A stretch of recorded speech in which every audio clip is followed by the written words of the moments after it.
सभी को मेरा 26 नवंबर पर संविधान दिवस पर सभी को बहुत बहुत मंगल कामनाएं और आप अपने जीवन में यश और एक अच्छे स्वास्थ्य को प्राप्त करें और अपना जो भी आपका उद्देश्य है, लक्ष्य है, वो प्राप्त करें। इस संविधान दिवस के उपलक्ष्य पर मैं अपने कुछ विचार आप लोगों के समक्ष रखने जा रहा हूं। निश्चित तौर से जो संविधान है हमारा, ये बहुत ही अच्छा और दुनिया का सबसे बड़ा संविधान है और इस संविधान की वजह से हमारे जो देश में जो बहुत सारे ऐसे लोग हैं, बहुत ऐसी आबादी जिसे शिक्षा से वंचित किया गया, हक अधिकारों से वंचित किया, लगभग ऐसी भारत देश की 85% आबादी जो हक अधिकारों से शिक्षा से वंचित की गई थी, उन्हें संविधान के माध्यम से हक और अधिकार मिले गए और उन्हें भी एक गरिमापूर्ण जीवन जीने का अधिकार इस संविधान के माध्यम से मिला है। और ये हमारा संविधान 26 नवंबर 1949 को बन करके तैयार हो गया था, इसलिए इसी उपलक्ष्य में हम हर वर्ष इस संविधान दिवस को मनाते हैं 26 नवंबर को। और 26 नवंबर को संविधान लागू बनने के बाद, इसे एक्सेप्ट करने के बाद 26 जनवरी 1950 को इस देश का संविधान लागू हुआ था। संविधान जो खासतौर से हमारे जो भारत देश के जो नागरिक हैं, उन्हें संविधान के प्रति अपनी सच्ची श्रद्धा रखनी चाहिए, क्योंकि ये हमारे लिए, हमारे देश के विकास के लिए बहुत ही महत्वपूर्ण एक पुस्तक भी है और बहुत ही एक माध्यम भी है जिसकी वजह से पूरा देश चलता है। जो हम भले ही अलग अलग पंथ के हैं, अलग अलग जाति के हैं, अलग अलग धर्म के हैं, फिर भी ये संविधान सभी को एक साथ एकजुटता, एक लोगों के प्रति एक जो भाईचारा बनाने का काम कर रहे हैं। तो निश्चित तौर से एक संविधान एक अच्छी, सिर्फ एक हमारे देश को चलाने वाली एक पुस्तक ना हो करके ये एक हमारे जीवन को चलाने वाली भी एक पुस्तक है। इसमें बहुत सारी ऐसी चीजें हमारे देश के संविधान में हैं जो अन्य देशों के संविधान में नहीं है, और यही बात हमारे भारत देश के संविधान को अन्य देशों के संविधान से महान बनाती है। हमारे देश के संविधान में मानव अधिकार को लेकर के, मानव के प्रोटेक्शन को लेकर के बहुत सारी बातें लिखी गई हैं। इसीलिए हमारे देश का संविधान सबसे महान संविधान है, विश्व का सबसे महान संविधान माना गया है, अच्छा संविधान माना गया है, जिसकी पुष्टि अन्य देशों के जो राष्ट्रपति हैं, प्रेसिडेंट्स हैं, उन्होंने की है। तो हमारे भारत देश में जो नागरिक हैं, सिटीजन से नागरिक हैं, इनके लिए संविधान में अधिकार भी दिए गए हैं और कुछ कर्तव्य भी दिए गए हैं। तो निश्चित तौर से अधिकार के बारे में आप सभी लोग जानते हैं, मैं आज कर्तव्य के बारे में बात कर लेता हूं। तो जो संविधान का जो पार्ट 4 है, 4A है, इसमें फंडामेंटल ड्यूटीज के बारे में बताया गया है। मौलिक कर्तव्य, जो मूल कर्तव्य है, इनके बारे में बताया गया है, जो कि 11 तरह के कर्तव्यों के बारे में बात की गई है। तो इन कर्तव्यों को हमें अपने जीवन में इसको आचरण करना है। जैसा कि जो धर्म है, धर्म को अगर डिफाइन किया जाए तो धर्म की जो डेफिनेशन दी गई है, जो विधिशास्त्री लोगों ने, विद्वानों ने जो डेफिनेशन दी है धर्म की, वो धर्म की डेफिनेशन है धारयति इति धर्म, यानी जो धारण किया जा सके वही धर्म। अगर धारण नहीं कर सकते हैं तो वो धर्म नहीं हो सकता है। इसलिए जो हमारे संविधान में मौलिक अगर हम मौलिक अधिकार जो है हमारे, अगर हम उनका यूज करते हैं तो हमारी ड्यूटी बनती है कि जो संविधान में मौलिक कर्तव्य दिए गए हैं, उन मौलिक कर्तव्यों का पालन भी हमारे लिए करना जरूरी है। तो निश्चित तौर से जो 11 तरीके के जो मौलिक कर्तव्य दिए गए हैं, उनका पालन करना हमारे जीवन में बहुत ही जरूरी, बहुत ही अहम है। जो 11 प्रकार के जो मौलिक कर्तव्य हैं, तो इनके बारे में मैं आप लोगों के समक्ष रख रहा हूं। तो जो पहला कर्तव्य है, संविधान का पालन करें और उसके आदर्शों, संस्थाओं, राष्ट्रध्वज और राष्ट्रगान का आदर करें। दूसरा जो मौलिक कर्तव्य है, स्वतंत्रता के लिए हमारे राष्ट्रीय आंदोलन को प्रेरित करने वाले उच्च आदर्शों को हृदय में संजोए रखें और उनका पालन करें।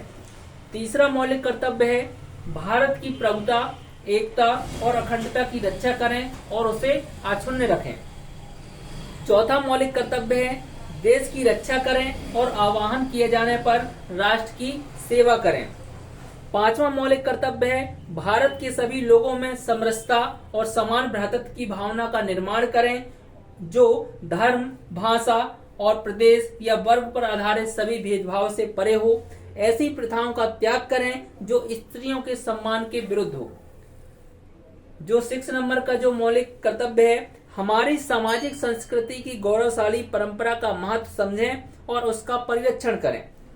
7वां जो मौलिक कर्तव्य है प्राकृतिक पर्यावरण की, जिसके अंतर्गत वन, झील, नदी और वन्य जीव हैं, रक्षा करें और उसका संवर्धन करें तथा प्राणी मात्र के प्रति दया भाव रखें। 8वां जो मौलिक कर्तव्य है वैज्ञानिक दृष्टिकोण, मानववाद और ज्ञानार्जन तथा सुधार की भावना का विकास करें। 9वां जो मौलिक कर्तव्य है सार्वजनिक संपत्ति को सुरक्षित रखें और हिंसा से दूर रहें।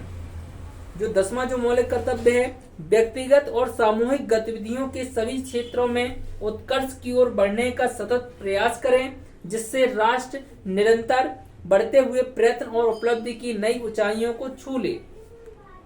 11वां जो आखिरी मौलिक कर्तव्य है यदि माता पिता या संरक्षक 6 वर्ष से 14 वर्ष तक की आयु वाले अपने यथास्थिति बालक या प्रतिपाल के लिए शिक्षा के अवसर प्रदान करें। तो इस प्रकार से हमारे संविधान में ये 11 तरीके के मौलिक कर्तव्य बताए गए हैं, जिन्हें हमें अपने जीवन में आचरण करना है, इन्हें अपनाना है।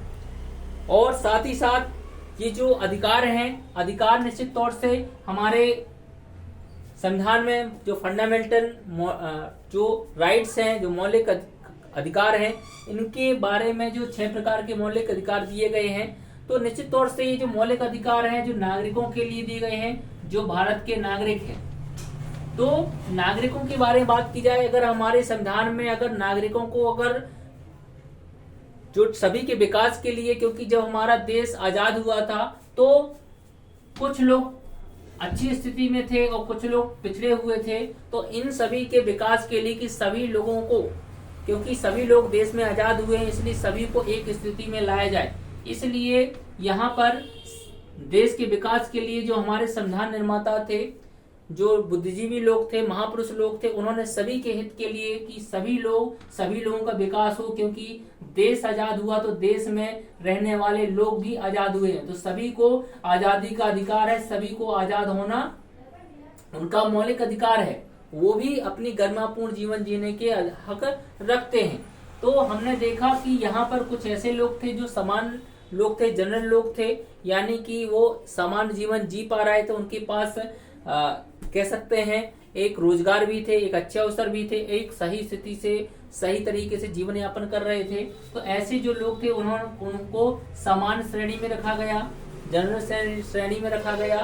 और देखा कि कुछ ऐसे लोग हैं जो बहुत ही पिछड़े हुए, जो सामाजिक तौर से भी उसका कोई स्थान नहीं है, बहुत ही पिछड़े हुए हैं, आर्थिक तौर से भी बहुत पिछड़े हुए हैं। तो इस तरीके से जो सामाजिक और शैक्षणिक तौर से जो पिछड़े हुए हैं, सामाजिक और शैक्षणिक तौर से जो भी लोग ऐसे पिछड़े हुए थे, ऐसे लोगों की एक लिस्ट तैयार की गई, सामाजिक और शैक्षणिक तौर से पिछड़े हुए लोगों की। तो जो पहली लिस्ट बनाई गई थी शेड्यूल्ड ट्राइब्स, अनुसूचित जनजाति लोगों की एक सूची तैयार गई, जो पहली सूची थी शेड्यूल्ड ट्राइब की। जो दूसरी सूची तैयार की गई वो सूची थी शेड्यूल्ड कास्ट की, अनुसूचित जाति की। और ऐसे लोग जिनका नाम, ऐसे जाति के लोग, ऐसे संप्रदाय के लोग जिनका नाम शेड्यूल्ड ट्राइब वाली सूची में नहीं था, जिनका नाम शेड्यूल्ड कास्ट वाली सूची में नहीं था, उनका नाम तीसरी एक और सूची बनाई गई,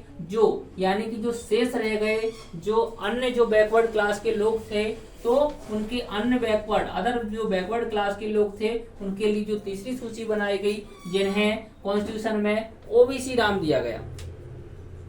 तो इस प्रकार से भारत में रहने वाले जो लोग थे, नागरिक थे, उनको 4 तरीके से डिवाइड किया गया। पहला जो जनरल कैटेगरी के लोग थे, दूसरा जो पिछड़े वर्ग के जो लोग थे उन्हें शेड्यूल्ड ट्राइब्स में डाला गया, जो ट्राइबल एरिया में रह रहे थे, और इसके अलावा जो शेड्यूल्ड कास्ट है, शेड्यूल्ड कास्ट में सूची में डाला गया। और इन दोनों ही सूचियों में जिन लोगों के नाम नहीं थे उनको तीसरी लिस्ट बनाई गई, ओबीसी अदर बैकवर्ड क्लास। तो तीन इस प्रकार की सूचियां बनाई गई।